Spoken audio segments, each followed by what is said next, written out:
এমন কেউ নেই যে পরোটা পছন্দ করে না বা খায় না। তোমাদের মতো আমিও অনেক ধরনের পরোটা খেয়েছি। তাছাড়া পরোটা আমার বাড়িতে প্রায় প্রতিদিনই হয়। কিন্তু বিশ্বাস করো, আজকে যে পরোটাটি আমি তোমাদের মাঝে শেয়ার করতে চলেছি, সেই পরোটাটির সঙ্গে অন্য কোনো পরোটার তুলনাই হয় না। এটা এতটাই নরম হয় যে একবার তৈরি করে দিনের যে কোনো সময় খেলে এর স্বাদ বা গুণাগুণের কোনো পরিবর্তন হবে না। তাছাড়া এটা তৈরি করতে খরচ অন্যান্য পরোটার থেকে তুলনামূলকভাবে অনেক কম। সেই সঙ্গে ঝামেলাও খুব একটা বেশি নয়, খুব সহজ। আর এই পরোটাটি দেখতেও যেমন সুন্দর, তেমনি এই পরোটাটি একবার বানিয়ে খেলে বারবার এই পরোটাই তৈরি করে খাবে। সেই সঙ্গে সঙ্গে এই অতি লোভনীয় পালং শাকের তরকারি থাকে, তাহলে তো আর কোনো কথাই নেই। এই পালং শাকের তরকার রেসিপিটা আমার চ্যানেলে আছে, তোমরা অবশ্যই একবার দেখবে। আর আমার এই ভিডিওটা তোমাদের একটুও পছন্দ হয়ে থাকলে লাইক কমেন্ট করবে আর বেশি বেশি করে বন্ধুদের কাছে শেয়ার করবে। চলো তাহলে দেরি না করে আজকের রেসিপিটা বানিয়ে নেওয়া যাক। প্রথমে আমি নিয়েছি 1 বাটি পরিমাণে রাতের ভেজে যাওয়া ভাত। আর এই ভাতটাকে আমি বাইরে নর্মালভাবে রেখেছিলাম, আর তোমরা চাইলে ফ্রিজের মধ্যেও রাখতে পারো। এবার বাটি ভর্তি করে আমি ভাত নিয়েছি, আর এই বাটি মেপে আমি পরোটাটা বানিয়ে নেব, একদম ঠিকঠাক মাপে। পারফেক্ট পরোটা বানাতে চাইলে তোমরা মাপটা ঠিকঠাকভাবে রাখবে, আর বন্ধুরা স্টেপ বাই স্টেপ ফলো করবে। যে কোনো রেসিপির স্টেপগুলো ফলো করলে তোমরা ইজিলি রেসিপিটা বানিয়ে নিতে পারবে। এবার যে বাটিটা মেপে আমি ভাত নিয়েছি 1 বাটি, সেই বাটির আধা বাটি পরিমাণে জল দিয়ে ব্লেন্ড করে নেব। ব্লেন্ড করে নিয়েছি। আর বন্ধুরা অবশ্যই একটা মিহি পেস্ট বানিয়ে নেবে। ভাতের একটা গোটা ভাব সেটা যেন না থাকে, খুব মসৃণভাবে যেন পেস্টটা হয়। এবার ব্লেন্ডার হাতের কাছে না থাকলে তোমরা শিল নোড়াতেও এটা ব্লেন্ড করে নিতে পারো। আর ঘনত্বটা এইরকম হবে। জলটাকে ঠিক মাপে দিয়ে ব্লেন্ড করে নেবে। আর বেশি পরিমাণে জল দিয়ে ব্লেন্ড করতে যাবে না, তাহলে ব্যাটারটা পাতলা হয়ে যাবে। 1 বাটি পরিমাণে প্রথমে রোল ময়দা দিলাম, স্বাদ মতো লবণ, আর আধা চামচ পরিমাণে চিনি দিচ্ছি। মিষ্টিটা একটু বেশি পছন্দ করলে 1 চামচ বাড়িয়ে দেবে। এবার হাত দিয়ে ভালোভাবে মেখে নেব। 1 বাটি ভাত নিয়েছি, তাই এখানে আমি 2 বাটি ময়দা দিয়ে ডোটা বানিয়ে নেব। তোমরা আধা বাটি ভাত নিলে 1 বাটি ময়দা দেবে।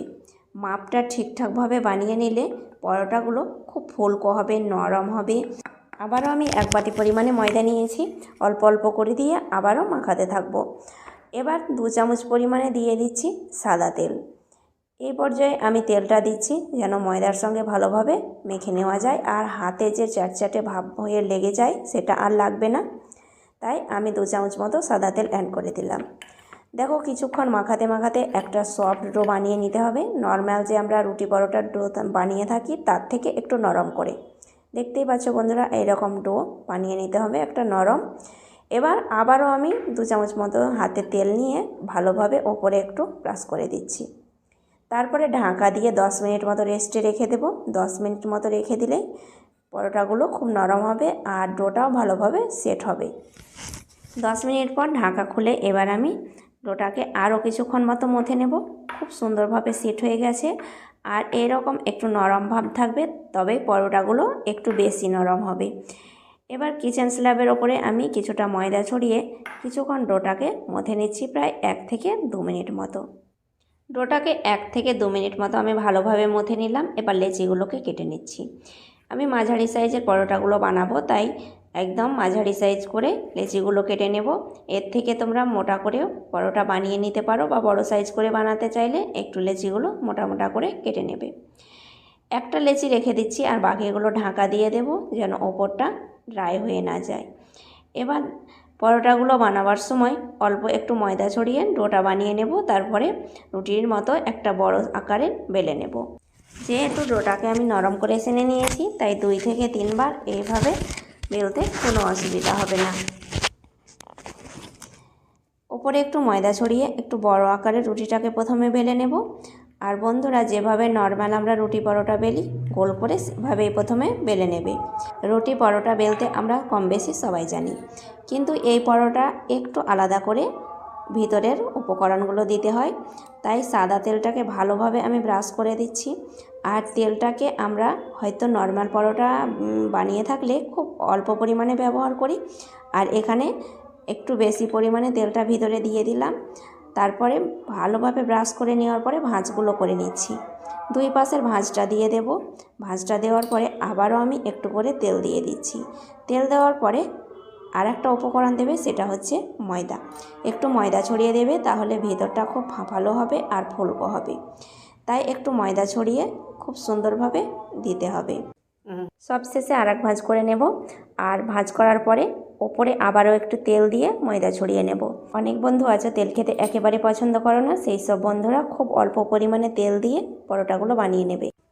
এবার সবশেষে 4 ভাঁজ করে নিলাম। 4 ভাঁজ করে নেওয়ার পরে আঙুল দিয়ে চারিপাশটাকে একটু মুড়ে নেব। এভাবে মুড়ে নিলে যে লেয়ারগুলো আছে সেগুলো বোঝা যায় না, ভিতরের মধ্যে রয়ে যায়। এবার ওপরে একটু ময়দা ছড়িয়ে যেভাবে 4 কোণা শেপে পরোটা বেলে থাকে সেইভাবে বেলে নেব। পরোটাগুলো আমি 4 কোণা শেপে বেলে নিচ্ছি, তোমরা 3 কোণা শেপেও বানিয়ে নিতে পারো, তোমাদের সেটা ইচ্ছে মতো। কিন্তু অবশ্যই তোমরা বেলার সময় এরকম পরোটাগুলো পাতলা করে বেলে নেবে। পাতলা করে বেলে নিলে দেখতেও পরোটাগুলো ভালো লাগে, আর পাতলা পাতলা পরোটা খেতেও ভালো লাগে। একে একে সব পরোটাগুলো আমি বেলে নিয়েছি।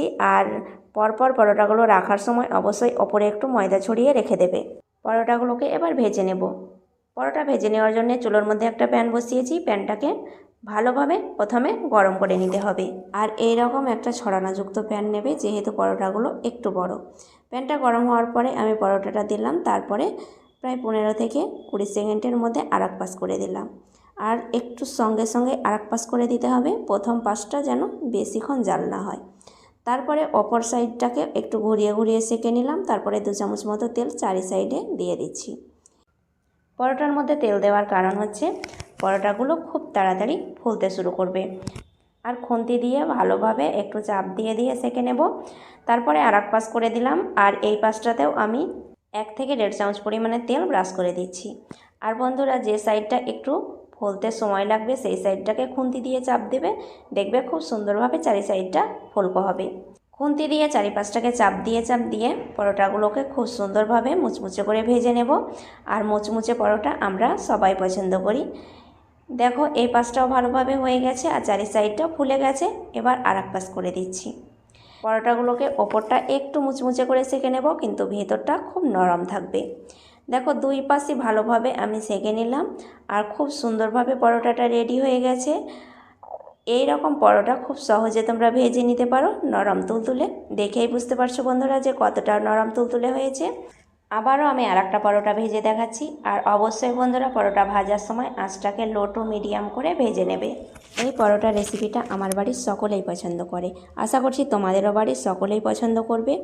একটু নতুন স্বাদের পরোটা ভেজে বাড়ির পরিবারকে খাওয়াবে, দেখবে তাদের মন জয় করে নিতে পারবে খুব অল্প সময়ে। এই পরোটাগুলো ভেজে তোমরা অতিথি আপ্যায়নও করতে পারো, তারাও অবাক যাবে, এতটাই সুন্দর হয় এই পরোটাগুলো। 2 নম্বর পরোটাটাও আমার খুব সুন্দরভাবে ভাজা হয়ে গেল আর কতটা নরম তুলতুলে হয়েছে। আর একে একে আমি সব পরোটাগুলো ভেজে নিয়েছি। একটা পরোটা আমি দেখাচ্ছি, দেখো বন্ধুরা কতটা নরম তুলতুলে হয়েছে। যেমনই নরম হয় তেমনই ভিতরের লেয়ারগুলো খুব সুন্দর হয়। আর এই রকম লেয়ারযুক্ত পরোটা বানাতে আমার টিপসগুলো অবশ্যই ফলো করবে। আর দেখতে পাচ্ছ একদম ধাপে ধাপে লেয়ারগুলো তৈরি হয়েছে। আর এই নরম তুলতুলে পরোটার সঙ্গে এরকম একটা তড়কা থাকলে আর কোনো কিছুর প্রয়োজন পড়বে না। এই পরোটা রেসিপিটা অবশ্যই বাড়িতে ট্রাই করবে। আজ এই পর্যন্তই, ধন্যবাদ।